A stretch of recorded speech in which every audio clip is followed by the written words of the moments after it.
चलिए बताइए, न्यूट्रिशन हो गया। आपको न्यूट्रिशन का डिफिनेशन बता दिए थे, जी हो गया ना न्यूट्रिशन का डिफिनेशन। जी। तो उसको आप ऐसे बोल सकते हैं, nutrition is a life process of acquiring, क्या चीज है, एक्वायरिंग न्यूट्रिएंट और food for proper growth and development of the organism and maintenance of body of the organism. Body. ठीक है, ये जी यही होगा, दैट यही प्रोसेस है, टाइप प्रोसेस है ऑफ एक्वायरिंग है। तो न्यूट्रिशन हम आपको बता दिए थे, फिर एक बार बता दें, न्यूट्रिशन जो है आपको क्या क्या बताए थे। दो तरह न्यूट्रिशन का डिफिनेशन हो गया था। न्यूट्रिशन का मोड ऑफ न्यूट्रिशन दो ऑटो। तरह का बताए थे ना, जी ऑटोट्रॉफिक जी। Nutrition and heterotrophic, heterotrophic. बताए थे ये। ऑटो मतलब जी खुद से, जो अपना फूड इनऑर्गेनिक सब्सटेंसेस को ले करके और एनर्जी लेके अपना खुद खुद फूड बना ले, है ना, तो उसको जी बोलते हैं ऑटोट्रॉफ्स। ऑटोट्रॉफ्स, और ऐसे न्यूट्रिशन प्रोसेस को बोलते हैं ऑटोट्रॉफिक न्यूट्रिशन। और हेट्रो, हेट्रो टर्म ही होता है अलग दूसरे से। ठीक है, तो हेट्रोट्रॉफिक न्यूट्रिशन क्या है, जिसमें ऑर्गेनिज्म दूसरे ऑर्गेनिज्म पे, या इनडायरेक्टली बोलो तो लाइफ प्लांट पे ही, क्योंकि प्लांट ही है जो ऑटोट्रॉफ्स होते हैं, या दूसरे ऑर्गेनिज्म, मतलब बोलिए इनडायरेक्टली वो ऑटोट्रॉफ्स पे डिपेंडेंट होते हैं अपने न्यूट्रिशन के लिए। ठीक है, मतलब वो अपना फूड इनऑर्गेनिक से नहीं बनाते हैं, उनको सीधे ऑर्गेनिक मटेरियल चाहिए होता है ना सर, अपने एज ए न्यूट्रिएंट, है ना, या न्यूट्रिशन के प्रोसेस में।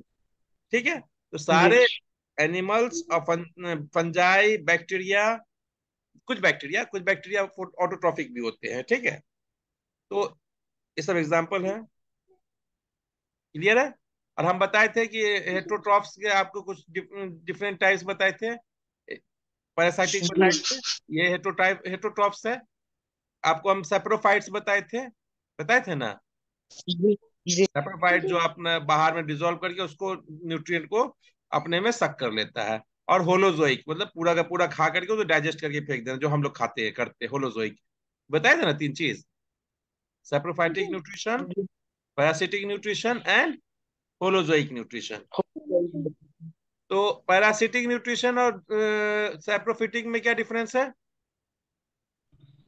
पैरासिटिक में मतलब लिविंग ऑर्गेनिज्म के ऊपर न्यूट्रिशन लिया जाता है, लिविंग ऑर्गेनिज्म से। और हाँ, सैप्रोफाइट में डेड एंड डिकेइंग एनिमल से लिया जाता है।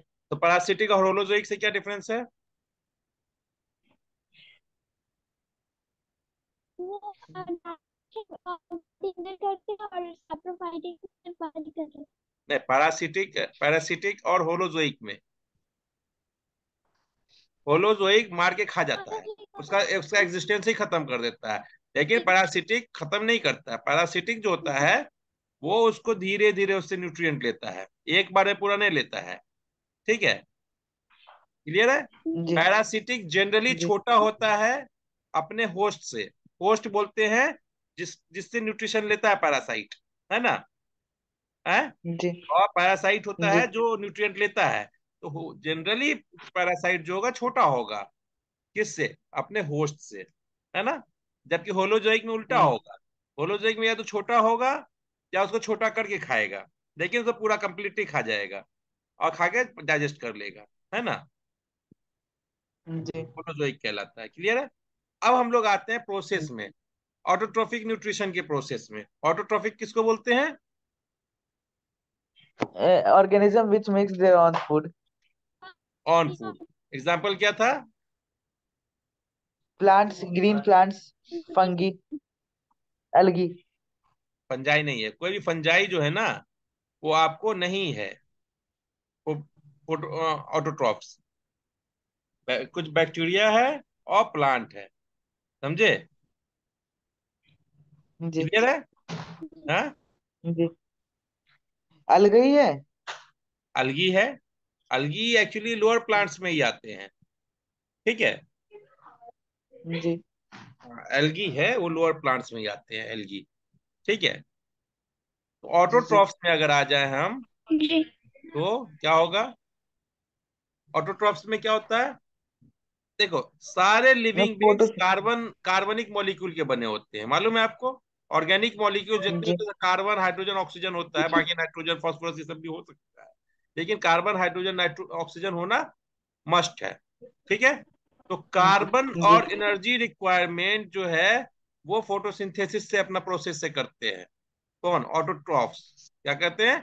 Carbon and energy requirement of autotrophic organism fulfil by photosynthesis. तो फोटो। कार्बन जो है वो हवा से ले लेते हैं, एनर्जी सनलाइट से ले लेते हैं। ठीक है, एनर्जी सनलाइट से लेते हैं। तो फोटो का मतलब ये होता है लाइट, और सिंथेसिस का मतलब होता है बनना। जो लाइट के प्रेजेंस में जब बनता है कुछ तो वो कहलाता है फोटोसिंथेसिस, है ना। तो फोटोसिंथेसिस जब जी है तो वो अपना खुद न्यूट्रिशन बना रहा है, तो photosynthesis is a type of autotrophic nutrition है। हाँ, जी तो और कोई भी जी। होता है ऑटोट्रॉफिक न्यूट्रिशन? फोटोसिंथेसिस है तो सिर्फ फोटोसिंथेसिस होता है। और नहीं होता है। Litho autotrophs, chemo autotrophs, photo autotrophs, बस आपकी बुक में नहीं हम बता रहे हैं। फोटो ऑटोट्रॉफ्स बोलते हैं जो लाइट को यूज करके अपना फोटोसिंथेसिस यूज करता है। ठीक है, लिथो है जो है ना तुम्हारा मिनरल्स को, उसी को कीमो भी बोलते हैं। लिथो या कीमो, जो केमिकल बॉन्ड को तोड़ के उससे एनर्जी, मतलब कोई कंपाउंड है उसका तोड़ के उससे एनर्जी ले करके तब उस एनर्जी को यूज करता है अपने न्यूट्रिशन, ऑटोट्रॉफिक न्यूट्रिशन के लिए। तो उसको बोलते हैं कीमो ऑटोट्रॉफ। जैसे जो समुद्र के नीचे बहुत सारे बैक्टीरिया होते हैं जो ऑटोट्रॉफिक होते हैं, ठीक है, लेकिन वहां तक सनलाइट पहुंचता नहीं है, तो वहां पर वो अपना कुछ कंपाउंड होते हैं केमिकल्स, उनको तोड़ते हैं। ठीक है, और तोड़ते जैसे एनर्जी निकलता है उस एनर्जी को एब्जॉर्ब करके वो अपना क्या करते हैं? यूटिलाइज कर लेते हैं हाँ, खाना ऑटोट्रॉफिक बनाने में। न्यूट्रिशन बनाने के लिए। ठीक है, फूड सिंथेसिस के लिए। तो वो आपके बाहर जी का बात है, लेकिन photosynthesis is a type of autotrophic nutrition in which carbon and energy requirement of autotrophic are fulfilled by fulfil, है ना। ठीक है, जी it is the process by which autotroph takes its substances from outside and converts them into stored forms of energy। अपने energy को store करता है। जो फोटोसिंथेसिस होता है उसमें क्या होता है? फोटोसिंथेसिस में कार्बन डाइऑक्साइड देता है प्लांट, कार्बन डाइऑक्साइड लेता है एयर से, जमीन से पानी लेता है, और सनलाइट से एनर्जी जी लेता है। अब इस सनलाइट एनर्जी को बाहर की सब प्रोसेस में यूज करना है उसको, तो उसको क्या करेगा? इस सनलाइट की एनर्जी को केमिकल फॉर्म में ट्रांसफॉर्म करता है। फोटो फोटो मतलब जो लाइट एनर्जी को केमिकल एनर्जी में कन्वर्ट करता है। तो आप ऐसे ही बोल सकते हैं कि photosynthesis is a type of nutrition या ऑटोट्रॉफिक न्यूट्रिशन इन विच, है ना, in जी। which light energy is converted into chemical energy chemical by energy. converting carbon dioxide and water into carbohydrate molecules या ग्लूकोज मॉलिक्यूल्स। देन और तब जो है वो ग्लूकोज मॉलिक्यूल आपको कहाँ बदल जाता है? ग्लूकोज जो है स्टार्च में बदलता है, फिर बाकी और प्रोसेसिंग होता है तो कन्वर्ट होते रहता है, दूसरे मॉलिक्यूल्स बनते रहते हैं। ठीक है, जी तो material is taken in the form of carbon dioxide and water. मालूम है आपको? कार्बन डाइऑक्साइड जी वाटर लेता है और उसको कन्वर्ट करता है कार्बोहाइड्रेट में। अब बोलते हैं कि जब सनलाइट है, ठीक है, सनलाइट को कैसे वो एब्जॉर्ब यूज करेगा? एब्जॉर्ब करेगा डायरेक्ट, तो केमिकल बॉन्ड को नहीं ना जाके बना देगा भैया तुम कार्बन डाइऑक्साइड आ जाओ। कहीं तो सनलाइट को हार्वेस्ट करेगा, कोई तो कैच करेगा सनलाइट को। सनलाइट का एनर्जी को जी यूज करने के लिए कोई ऐसा मॉलिक्यूल होगा जो सनलाइट की एनर्जी को एब्जॉर्ब करके उसको ट्रांसफॉर्म करेगा, तो आपको केमिकल एनर्जी में, है ना। तो ये जी सनलाइट की एनर्जी को कैच करने का जो सिस्टम होता है उसको हम बोलते हैं क्लोरोफिल। ठीक है, क्लोरोफिल बहुत तरह के होते हैं, क्लोरोफिल ए, बी, प्रेजेंथोफिल, साइड, बहुत सारे तरह के और भी मॉलिक्यूल्स होते हैं, लेकिन मेन होता है फोटोसिंथेसिस के लिए क्लोरोफिल, जो आपको क्या करता है? सनलाइट की एनर्जी को कैप्चर सोलर करता एनर्जी है, को। कैप्चर जी करता है, उसको देता है अपने बाकी एंजाइम सिस्टम को, और वहां पर कार्बन डाइऑक्साइड और वाटर मॉलिक्यूल को इस एनर्जी से बाइंड करवा के क्या बनाता है? कार्बोहाइड्रेट, है ना। क्या बनाता है? जी। कार्बोहाइड्रेट। कार्बोहाइड्रेट। समझ लिया लीका बेटी? ठीक है, और ये जी कार्बोहाइड्रेट जो है एनर्जी प्रोवाइड करता है प्लांट को जब उसको जरूरत होता है ना। ठीक है, जी यही जी प्रोसेस को हम लोग पढ़ेंगे। ठीक है, यही प्रोसेस को हम लोग पढ़ेंगे कि फोटोसिंथेसिस में। तो carbohydrates which are not use immediately are stored in form of starch. और जो कार्बोहाइड्रेट बना है अगर तुरंत यूज हो गया तो ठीक है, वो एनर्जी दे दिया, आप ग्लूकोज खाते एनर्जी मिल गया, आपका खत्म हो गया। लेकिन अगर जो कार्बोहाइड्रेट बच जाता है तो उसको कार्बोहाइड्रेट के फॉर्म में नहीं स्टोर करता है, उसको किस फॉर्म में स्टोर करता है? स्टार्ट। स्टार्च स्टार्च के के फॉर्म फॉर्म में, है ना। जो इंटरनल एनर्जी जी। रिजर्व हो जाता है वो रिजर्व रहेगा, फिर जब जरूरत पड़ेगा उसको लाके तोड़ देगा, ठीक है, और तोड़ के फिर ग्लूकोज लेके एनर्जी जी। बना लेगा। तो वो रेस्पिरेशन का प्रोसेस होता है, एनर्जी जब लिया जाता है, बनाया जाता है तो, ठीक है? जी। और प्लांट बनाता है स्टार्च, और हम लोग जब ग्लूकोज को स्टोर करते हैं तो किस फॉर्म में स्टोर करते हैं? एनिमल्स ग्लाइकोजेन के फॉर्म में। हम लोग ग्लूकोज खाएंगे ना, ग्लाइकोजन और में। ग्लूकोज नहीं स्टोर होगा तो किस नहीं यूज होगा तो किस फॉर्म में स्टोर होगा? ग्लाइकोजन। ग्लाइकोजन। ग्लाइकोजन में। समझिए लिखा बेटी? जी। नहीं समझ में आ रहा तो बोलिएगा। जी आगे। आ रहा है ना? तो प्लांट में कार्बोहाइड्रेट किस फॉर्म में स्टोर होता है? स्टार्च के फॉर्म में। स्टार्ट। और एनिमल में ग्लाइकोजन। ग्लाइकोजन। ग्लाइकोजन के फॉर्म में। ग्लाइकोजन के फॉर्म में, ठीक है। तो जी। अब प्लांट में आते हैं, तो प्लांट में हमने बताया फोटोसिंथेसिस है। फोटोसिंथेसिस कैसे होता है? फोटोसिंथेसिस का फॉर्मूला है, हम बताते हैं आपको, जो है कार्बन डाइऑक्साइड और वाटर का मॉलिक्यूल, 6 कार्बन डाइऑक्साइड और 12 H2O मॉलिक्यूल्स मिलेंगे। कितने? 6 कार्बन डाइऑक्साइड मॉलिक्यूल्स और 12 H2O मॉलिक्यूल्स एक रिएक्शन के लिए काम आता है, ठीक है ना। और ये रिएक्शन क्लोरोफिल और सनलाइट के प्रेजेंस, अब क्लोरोफिल रहेगा सनलाइट नहीं रहेगा तो भी नहीं होगा, है ना। क्लोरोफिल रहेगा सनलाइट नहीं रहेगा तो एनर्जी कहाँ से मिलेगा? कौन हार्वेस्ट किसको करेगा? और अगर सनलाइट रहा क्लोरोफिल नहीं रहा है तो भी आपका फोटोसिंथेसिस नहीं होगा। क्यों? क्योंकि सन क्या बोल रहे हैं, क्लोरोफिल नहीं है तो हार्वेस्ट कौन करेगा? और कार्बन डाइऑक्साइड नहीं रहेगा तो भी नहीं बनेगा ग्लूकोज, वाटर मॉलिक्यूल नहीं रहेगा तो भी, ठीक है। तो फोटोसिंथेसिस के लिए तो बोल सकते हैं is a process by which plants prepare food by using carbon dioxide and water in presence of sunlight and chlorophyll, ठीक है। और इस प्रोसेस से बनता है carbohydrate which is stored in the form of starch, है ना। अब प्लांट में तो स्टार्च ही बोलेंगे ना। और इस प्रोसेस में एक आपको और जो बहुत अच्छा चीज होता है वो क्या होता है? ऑक्सीजन। ऑक्सीजन रिलीज होता है। यही पूरा प्रोसेस जो होता है आपको फोटोसिंथेसिस कहलाता है। देख लीजिए फिगर से भी समझ में, रूट वाटर कहाँ से आता है? रूट एब्जॉर्ब करता है। कार्बन डाइऑक्साइड कहाँ से आता है? एयर से। एयर से। एयर से प्लांट ऐसे एब्जॉर्ब कर लेगा? नहीं, तो उसके लिए स्पेशल पोर्स होते हैं जिससे प्लांट अंदर जाएगा, ठीक है। हाँ, क्लियर है?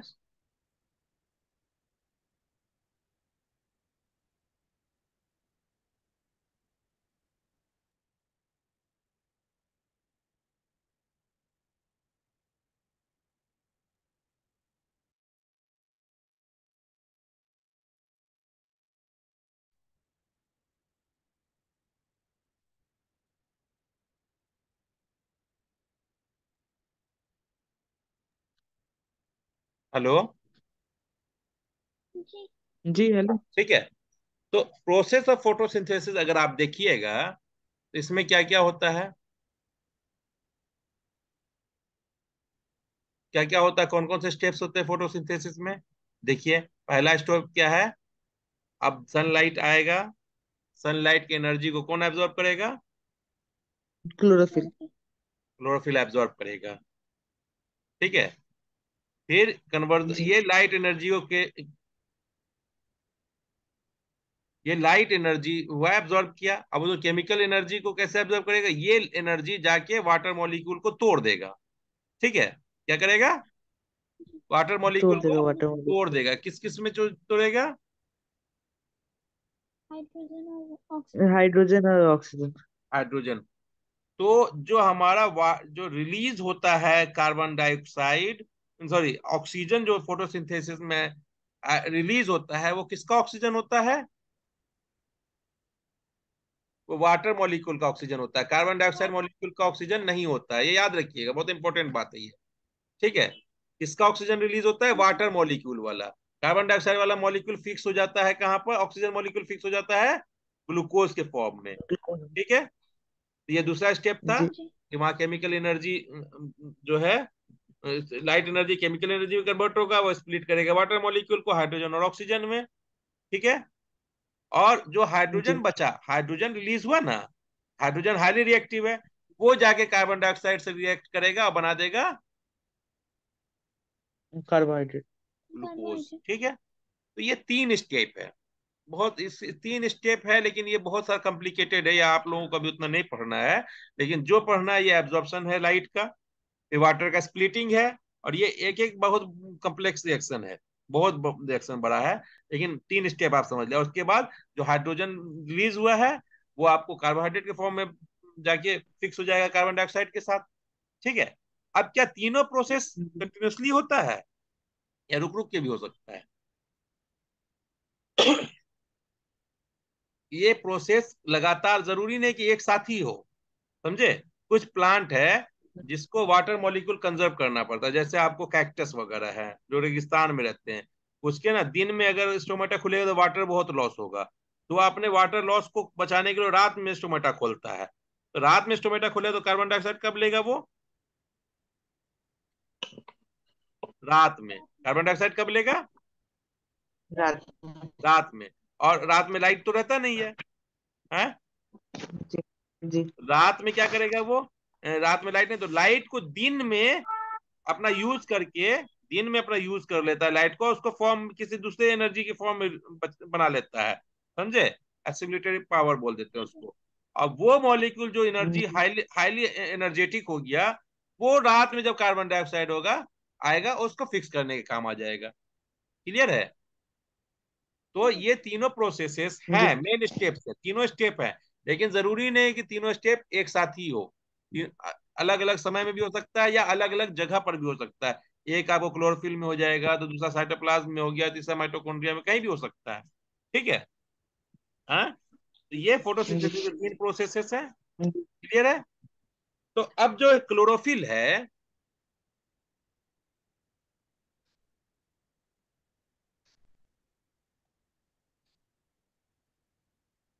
ठीक है, तो क्लोरोफिल जो मॉलिक्यूल है, जी।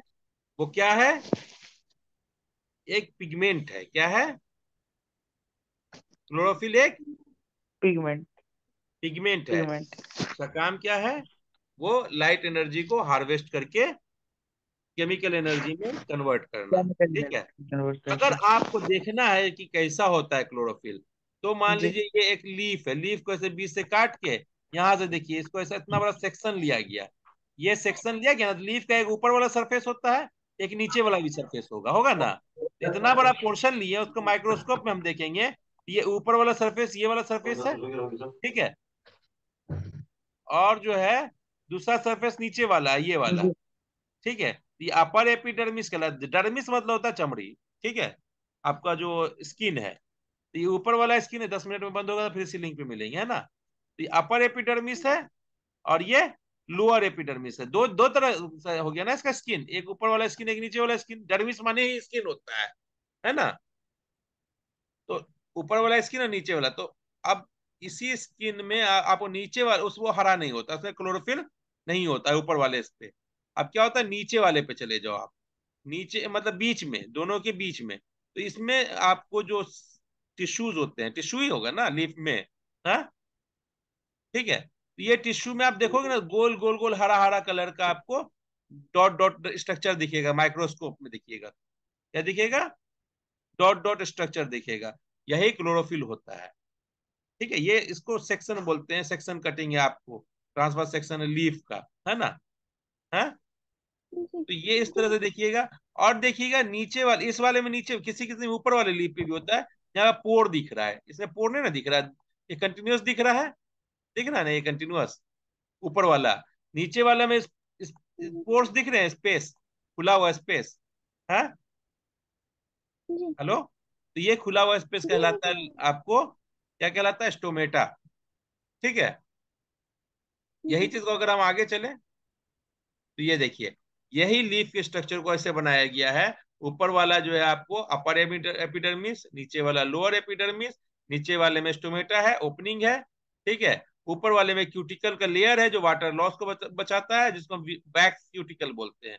क्यूटिकल का लेयर को बोलते हैं, वैक्स का लेयरिंग हो गया उसके ऊपर में, ठीक है। वो डेड सेल, ये सेल नहीं होता है, वो डेड होता है, ठीक है। नीचे लंबा लंबा जो सेल दिख रहा है जिसमें आपको ऐसे हरे हरे दिख रहे हैं, ये वाला लेयर, इसको बोलते हैं हम लोग पैलिसेड पैरेन्काइमा या पैलिसेड मीजोफिल्स।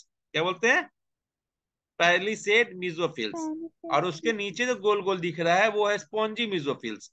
मीजोफिल, फिल मतलब पत्ती हो गया, समझ गया। मीजो मतलब बीच, है ना। तो बीच वाला, तो ऊपर वाला पैलिसेड मेसोफिल है, पत्ती के बीच का जो है आपको सेल्स है। और उसके नीचे वाला स्पॉन्जी मेसोफिल्स है। अब पूरा मिलके पैलिसेड और स्पॉन्जी मेसोफिल्स मिलके बनाएगा मेसोफिल्स, ठीक है। लोअर एपिडर्मिस में वैक्स का लेयरिंग होता है, अगर होता है, लेकिन स्टोमेटा,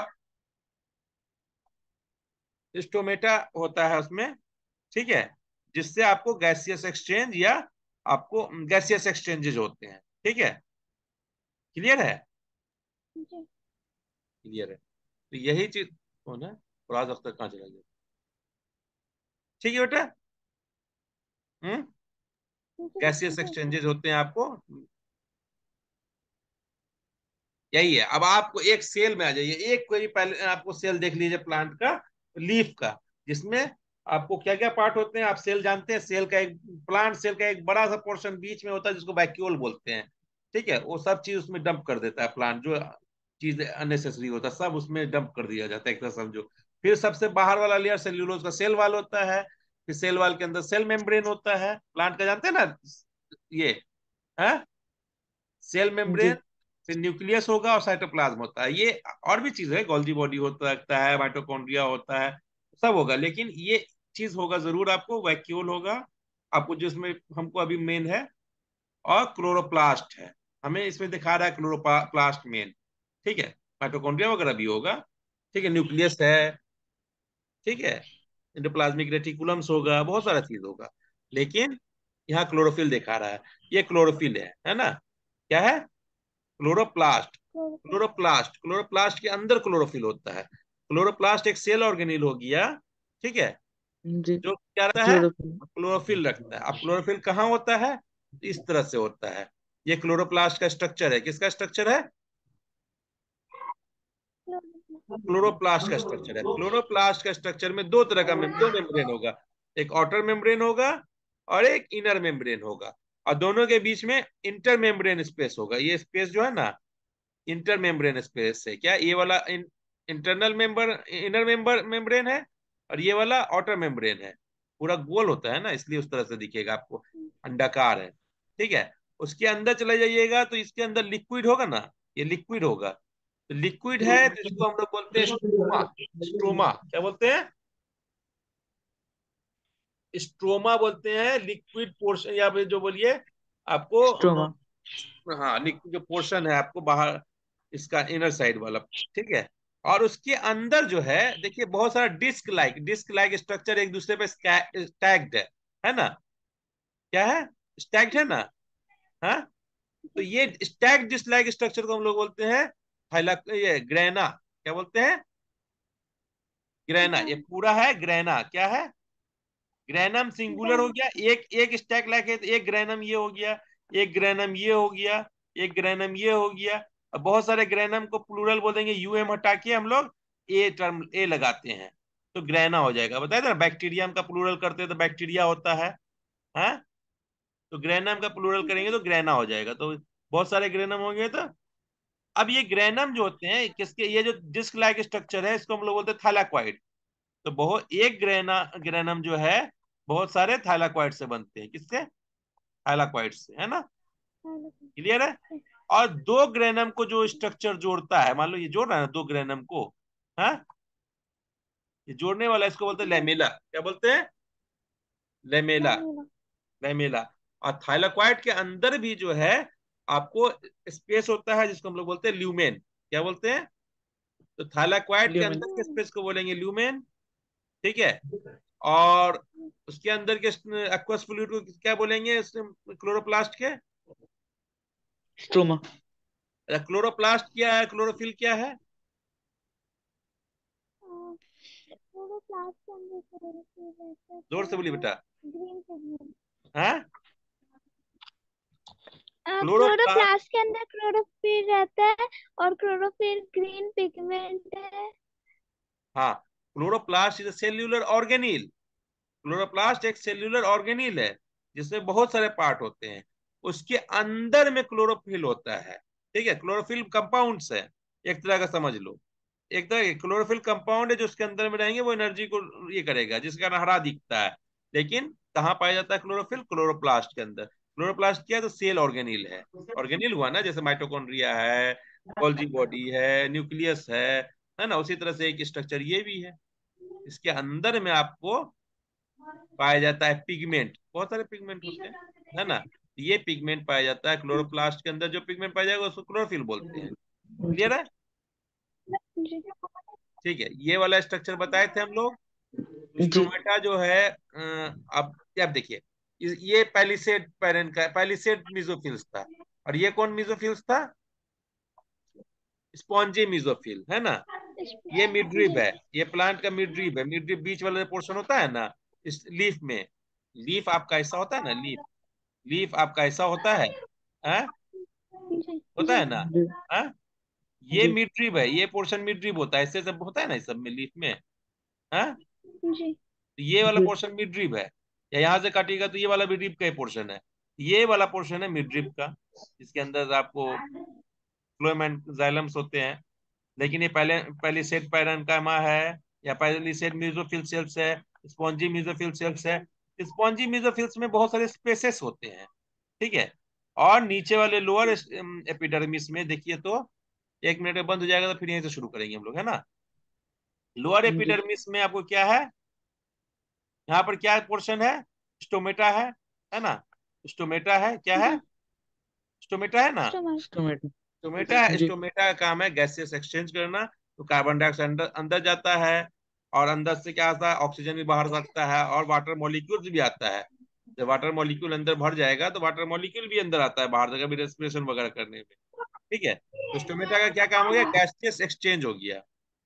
क्या काम हो गया? Gas gaseous exchange. Exchange. Stomata हम लोग अब आगे में पढ़ते हैं अभी। फिर यहाँ से शुरू करेंगे अभी स्टोमेटा, क्योंकि एक मिनट में बंद हो जाएगा तो फिर दिक्कत होगा।